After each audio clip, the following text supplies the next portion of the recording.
И ето, що е осъждението. Светлината дойде на света. И човеците обикнаха тъмнината повече от светлината, защото делата им бяха зли.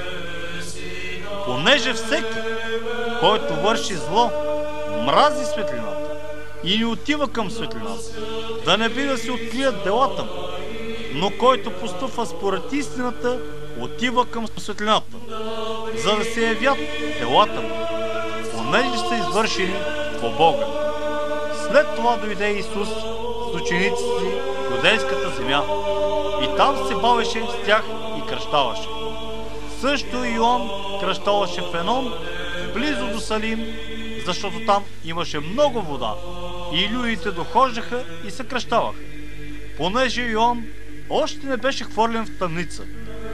И така възникна преперня от страна на Йоановите ученици с един юдеен относно очистването.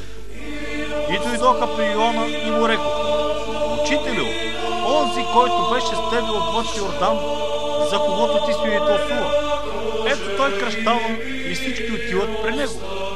Йоан в отговор рече: Човек не може да вземе върху си нищо, ако не му е дадено от небето. Вие сами сте ми свидетели, че рекох: не съм аз Христос, но съм пратен пред него. Младоженецът е, който има невястата, а приятелят на младоженеца, който стои да го слуша, се радва твърде много поради гласа на младоженеца. И така тая моя радост е пълна. Той трябва да расте, а пък аз да се смалявам.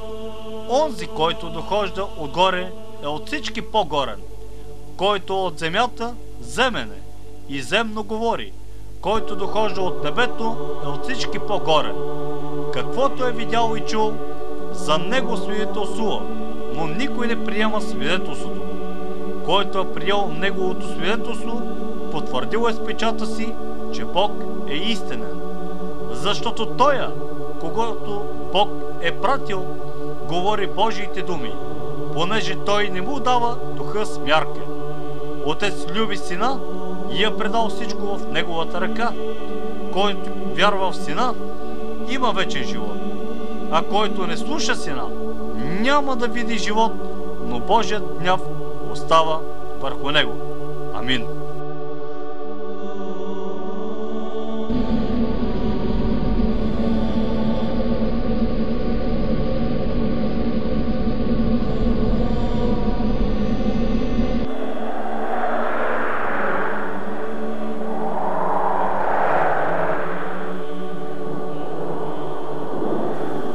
Чуйте ме и молете се тъй. Отче наш, който си на небесата, да се свети Твоето име, да дойде Твоето царство, да бъде Твоята воля както на небето, тъй и на земята. Насъщния ни хляб дай ни днес и прости нам дълговете ни, както и ние прощаваме на длъжниците си. И не въведи нас в изкушение, но избави ни от лукавия. Исусе, те нямат повече вино. Зная, но още не е дошло времето аз да направя нещо. Напълнете деловите с вода. Сега налейте оттам и занесете чашата на стария сват. Господи, ела с мен вкъщи. Синът ми е болен и ще умре. Не позволявай да стане това, Господи. Ела у дома. Върви си по-скоро вкъщи. Синът ти е жив и здрав. Детето е здраво и те чака, господарю. В кой час му стана по-леко? Вчера, в 7-я час го остави болестта. Исус е Син Божий. Вярвайте му. Той излекува детето ми и може да прави хората щастливи.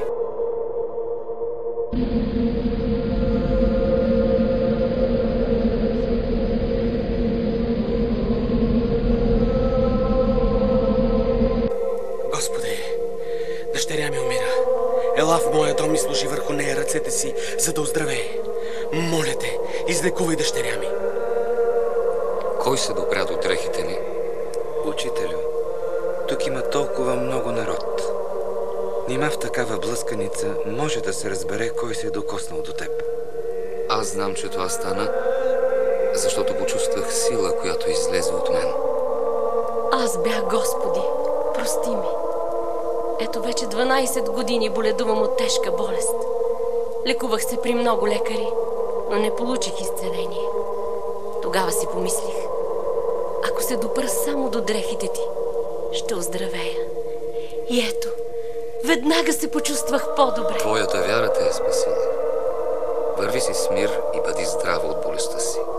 Господарю, дъщеря ти умря. Не прави труд на Исуса, той вече не може да й помогне.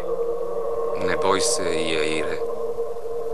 Вярвай и ще стане чудо. Води ме в дома си. Защо сте се разплакали?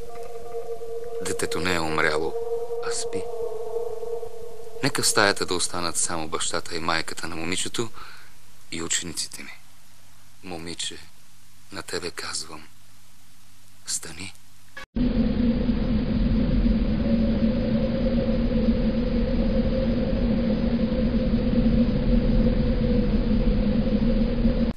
Учителю, разпусни хората да отидат до близките села да си купят храна и да пренощуват, защото тук мястото е пусто.